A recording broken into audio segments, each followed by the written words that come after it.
Hello students, welcome to EPG Pathshala. I am Dr. Neeti Guru from IGN College, District, Kurukshetra. Today we are going to talk on module communication, process, types, barriers from paper Principles of Management. Learning outcomes. After studying this module, you shall be able to know the meaning, concept and importance of communication. To understand the process of communication in organizational context, to contrast different types of communication and provide examples of each, to understand the barriers in effective communication, and to identify the essentials of effective communication in organization. Introduction. The word communication has been derived from the Latin word communis, which means common, which indicates common understanding. It is understood as a process of exchange of ideas, views, facts, feelings, etc. between people to create common understanding. Definition of communication. Communication is transfer of information from the sender to the receiver with the information being understood by the receiver. This definition was given by Harold Combs and Haynes Weilrich. According to Rogers, communication is a process by which people create and share information with one another in order to reach common understanding. Lewis Allen defines communication as communication is the sum of all things one person does when he wants to create understanding in the mind of another. It involves systematic and continuous process of telling, listening, and understanding. G. Brown defines communication as the transfer of information from one person to another, whether or not it elicits confidence, but the information transferred must be understandable to the receiver. Newman and Summer defines communication as an exchange of facts, ideas, opinions, or emotions by two or more persons. Importance of communication. It helps the subordinates in better planning by identifying the weaknesses and merits of the plans. Decisions are improved by effective communication, as communication makes the larger participation possible. Communication helps in improving the motivation, as the feedback provides an opportunity to the manager to understand the feelings, behavior, temperament, capabilities, and limitations in a better way. Communication improves the public relations as it helps in minimizing the understandings and doubts. Communication helps in integrating the people and aid to coordination. Communication process transmits ideas, decisions, and orders of management on one hand and receives response, reactions, or subordinates on the other. Communication renders the complexity of business intelligible and workable. Elements of communication. There are 6 elements in the process of communication which drive the communication by sharing the ideas, information, and attitudes with someone. Following are the elements. First is the sender. It is the person who conveys his message to other persons. The sender may be superior, subordinate, peer, or any other person. Message. It contains ideas, feelings, suggestions, order, etc., which is to be passed to the receiver from the sender. Encoding. It is the process in which the message is to be converted into symbols such as words, pictures, gestures, etc. Media or channel. It is that path through which the encoded message is transmitted by the sender in the written form, face-to-face, phone call, internet, etc. Decoding. It is the process of converting the encoded symbols of the sender. Receiver. It is the person to whom the symbols are transmitted.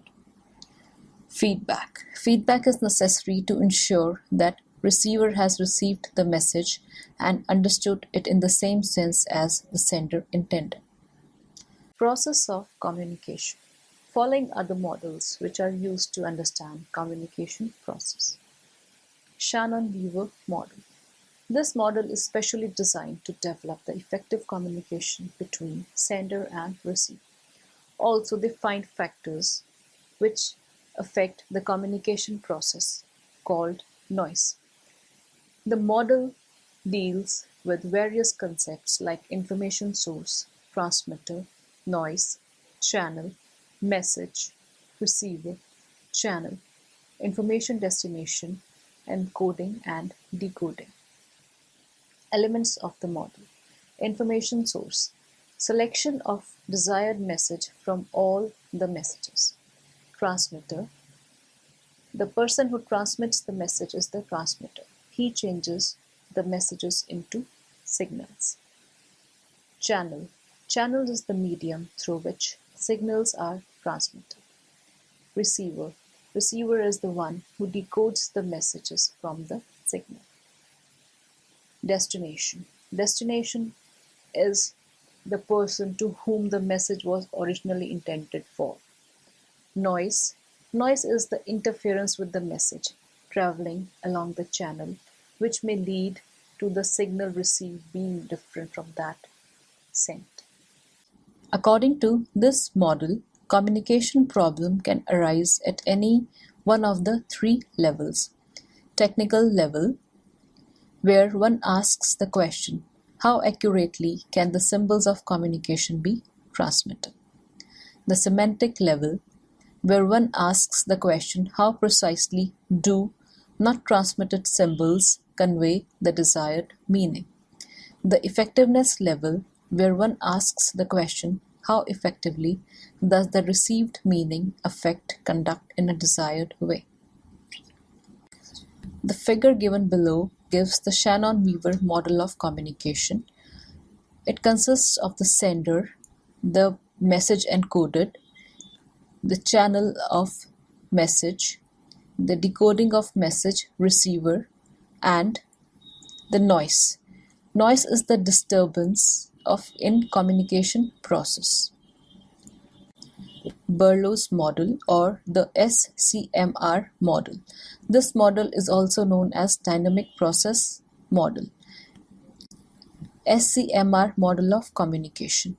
S stands for source, M stands for message, C stands for channel, and R stands for receiver. The source or the sender, he encodes the message, then through a channel it is sent to the receiver who decodes the message. Source. Source is the originator of the message. The source encodes his message with the help of communication skills.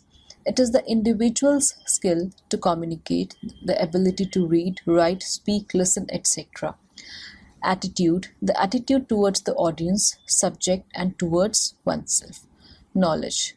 The knowledge about the subject one is going to communicate. Social system.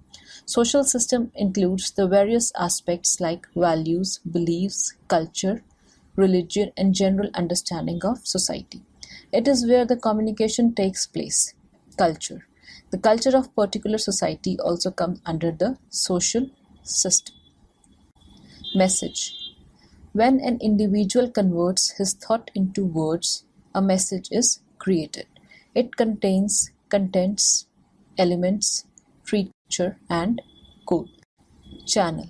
It actually refers to the medium information flows from the sender to the receiver.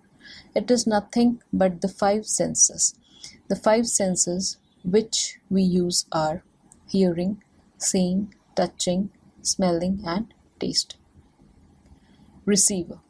It is the one who receives, understands, analyzes, and interprets the message. It is also known as listener, audience, or decoder. According to Berlo's model, communication will take place properly if the receiver is on the same level with the sender. Transactional process model. This model is based on the social approach of organizational behavior. The reciprocal determinism of social learning is very similar to the transactional process of communication. Channels of communication. Channel means the medium through which the information flows. Channel of communication are of different types. These can be classified according to the organizational structure, flow of information, and on the basis of medium of transmission. Types of communication channels. Communication channels can be categorized as per the organizational structure, which can be bifurcated as formal and informal channels. As per the flow of information, these can be categorized as upward, downward, and horizontal. And as per the medium of communication, they can be categorized as oral, written, and gestural communication. As per organization structure. Formal communication. Formal communication is based on formal organizational relationships. All have to follow the prescribed system only. In an organization structure, for example, the sales manager can communicate to the production manager only through his immediate superior, say general manager, and not directly. This system of communication is called formal communication system. Advantages of formal communication. It locates responsibility. It helps in maintaining secrecy. It strengthens the authority-responsibility relationships. Disadvantages of formal communication. It leads to delay in decision-making. It affects the quality of information given at various levels. There is difficulty in fixing of responsibility. Informal communication. Informal communication emerges out of social interactions among the people. Communication spreads information fast. It also leads to rumors, which is a fast passenger. This system is called grapevine. Grapevine communication may follow different type of networks. Some of these networks are given below. First is the single strand network, where each person communicates to the other in sequence. The next is gossip network, where each person communicates with all on non-selective basis. Third is the probability network, where the individual communicates randomly with other individual. And fourth is the cluster network, where the individual communicates with only those people whom he trusts. This is the most popular network amongst the four. The difference between formal and informal.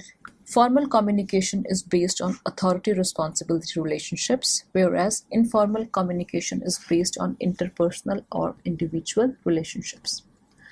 Under formal communication, official secrecy is maintained, whereas in informal communication, no secrecy is maintained. In formal communication, decision-making is slow. However, informal communication is fast and quicker in decision-making. Formal communication facilitates delegation of authority, whereas there is no role of informal communication in delegation of authority. Formal communication is not flexible in nature, and informal communication has no rigidity at all.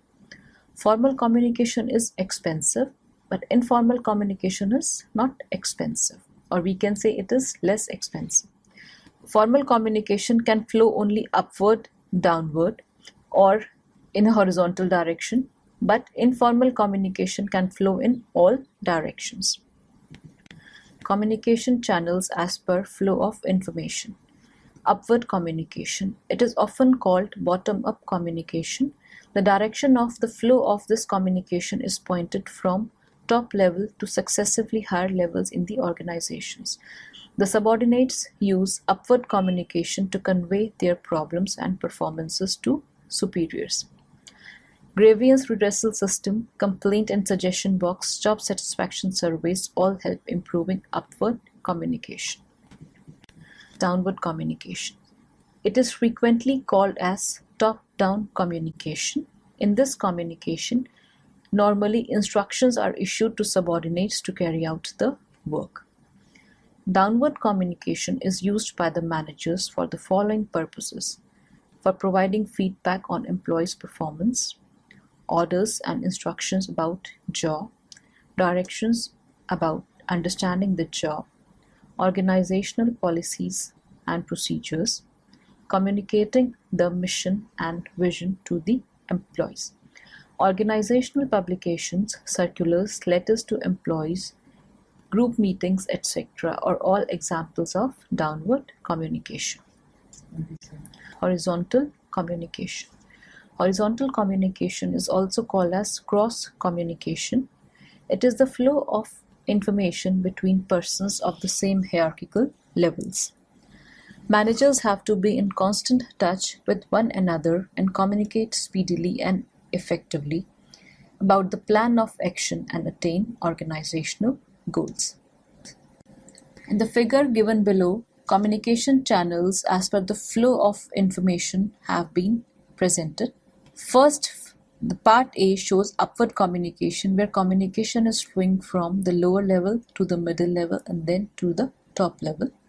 B part shows the downward flow of communication, where information flows from the top level to the lower level, then following the middle level. And this part C shows horizontal communication, where communication is between the same levels in the hierarchy, from top level to the top level, from middle level to the middle level, and from lower level to the lower level. As per medium of communication: oral communication or verbal communication.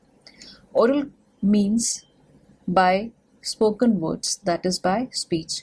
Following are the ways of verbal communication: face-to-face discussion, telephone, intercom, mobile phones, meeting, conference, announcements. Advantages of oral communication: least costly, speed is fast, easier decision making, reduces misunderstanding, it is effective if the sender is an able operator.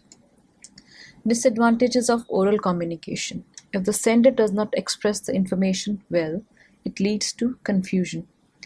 Limited sized messages can be transmitted orally.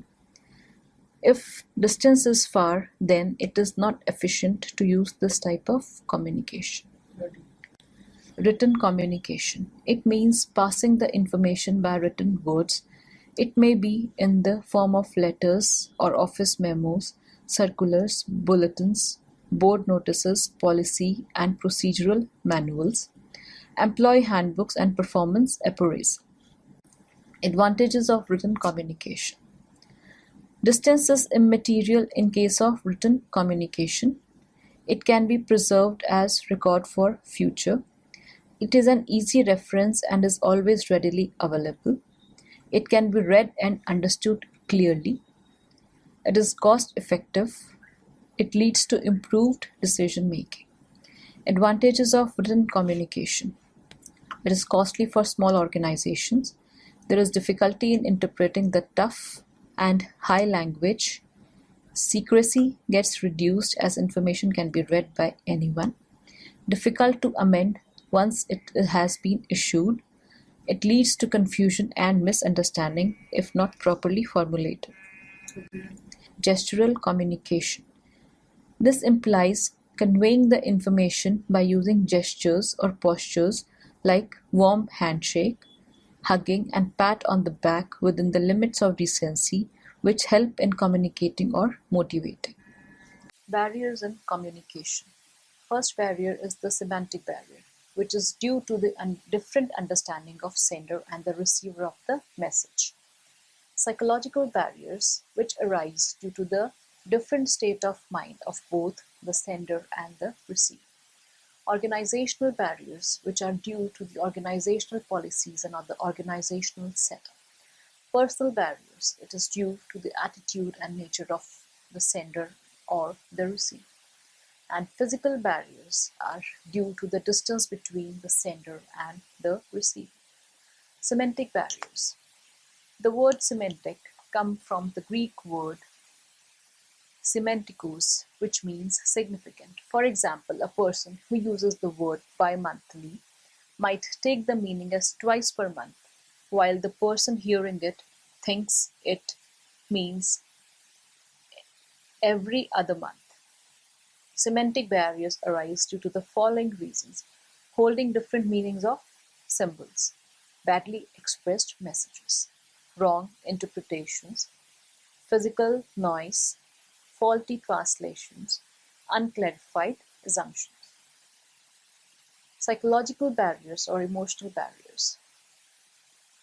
Following are the types of psychological barriers: First is premature evaluation. It means taking the different meaning of message before the completion of message, giving inadequate attention to the message, loss due to transmission and poor retention power of communication, and distrust between the communicator and communicate, which acts as a barrier.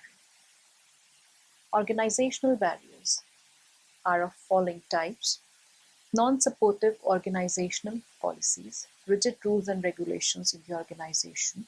Status or level of superior may lead to psychological distance between him and his subordinate, leading to the barrier in communication. Delay due to more number of levels in the organizational hierarchy, and lack of organizational facilities also act as a barrier. Personal barriers. Attitude of superiors towards communication affect the flow of messages in different directions if it is not in his favor. Due to lack of confidence of superior on his subordinates, they may not be able to seek their advices or opinions. Due to unwillingness of superiors to communicate to the subordinates, it may affect the communication process in the organization. If there is no motivation or incentive for communication, subordinates may not take initiatives to communicate. Due to overburden of work, subordinates may not get the time to communicate. Physical barriers. These include poor hearing and distance between the sender and the receiver. Modes of communication. Interpersonal mode. Participants observe and monitor one another to see how their meaning and intentions are being communicated. Adjustments and clarification can be made accordingly. For example, exchange information via letters, emails, or video mail, notes, conversations, or interviews on familiar topics, for example, school events, weekend activities, memorable experiences, family life. Interpretive mode. The interpretive mode is focused on the appropriate cultural interpretation of meanings that occur in written and spoken form, where there is no recourse to the active negotiation of meaning with the writer or the speaker. For example, follow directions, instructions, and requests. For example, recipes, travel directions, prompts on ATMs. And presentational mode. Presentational mode refers to the creation of messages in a manner that facilitates interpretation by members of the other culture, where no direct opportunity for active negotiation of meaning between members of the two culture exists. Modes of communication. First is electronic communication, called as email. It uses internet to transmit and receive computer-generated text and documents. Its growth has been spectacular and its use is now so pervasive that it is hard to imagine life without it. Instant messaging and text messages. Like email, instant messaging and text messages are electronic messages. Unlike email, internet messages and text messages are either in real time or use portable communication devices. Networking software. Facebook has 30 million active users and composed of separate network based on schools, companies, or regions. More than 100 million users have created accounts at MySpace. This site averages more than 40 million hits per month. MySpace profiles contain blurbs about me and who I would like to meet sections. Profile can also contain interests and details sections, photos, blog entries, and other details. Web blogs. Web blog, sometimes written as web blog or weblog, is a website that consists of a series of entries arranged in reverse chronological order, often updated frequently with new information about particular topics. The information can be written by the site owner, gleaned from other websites or other sources, or contributed by users. Video conferencing. It permits employees in an organization to have meetings with people at different locations. Live audio and video images of members allow them to see, hear, and talk with each other. Video conferencing technology, in effect, allows employees to conduct interactive meetings without the necessity of everyone being physically in the same location. Essentials of effective communication: clarity of ideas before communicating. Superior and subordinates should adjust the level of communication according to their understanding and education. Language used in communication must be clear and understandable to the receiver in such a way that it does not hurt their sentiments. While conveying the messages to others, it is better to know the interests and needs of the people to whom the communication is made. The communication can be improved by giving proper feedback. Communication should aim at future goals of the enterprise. There should be regular follow-up and review on the instructions given to the subordinates. A communicator must be a good listener, means he must give chance to others to speak. Proper attention should be given to the timing and timeliness of communication. And the system of communication should be kept open and alive all the year round. It is only by honest attempts that good communication relations can be developed. So students, let us now summarize what we have learned in this module. Communication is an important management function, and all managers need to perform it effectively to achieve the organizational objectives. There are 6 elements of communication: sender, receiver, encoding, message, decoding, and feedback. Each of them has an important role to play in the process of communication, which transmits an idea and gets the feedback from the receiver. Communication can be in any form: written, verbal, and nowadays technology-assisted communication channels are also being emerging very fast. Managers need to understand that there can be several barriers to communication, which include semantic, personal, and organizational barriers. These need to be overcome to achieve effective communication in the organization. Thank you.